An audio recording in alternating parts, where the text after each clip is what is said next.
কাউন্সিলরকে প্রকাশ্যে চুলের মুঠি ধরে মার মহিলা। তৃণমূল কাউন্সিলরকে রাস্তার ওপর মার বাইক আরোহী।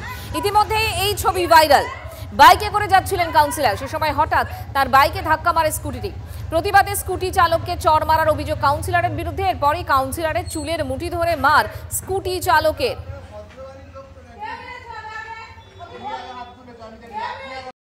ও রাফ ড্রাইভিং করেছে, রং ড্রাইভিং করেছে, ও ইন্ডিকেট করেনি ডান দিকে যাবে কি সোজা যাবে। আচ্ছা আচ্ছা। এবার আমি ওর পেছনে ছিলাম। আচ্ছা। আমি না ওকে মেরেছি না কিছু করেছি, শুধু আমাকে যে চালাচ্ছিল গাড়িটা, আমার গাড়ির ড্রাইভার বলছিল ইন্ডিকেট করতে হয় তো কোন দিকে যাবে।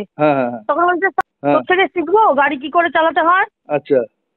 এইরকম বলছে, বলে সোজা চল এখান থেকে চল চল চল এরকম করে বলেছে না গেলে কি করবি। তখন ওই এসে আমাদের বাইকের চাবিটাও নিতে গেছে। আচ্ছা আচ্ছা।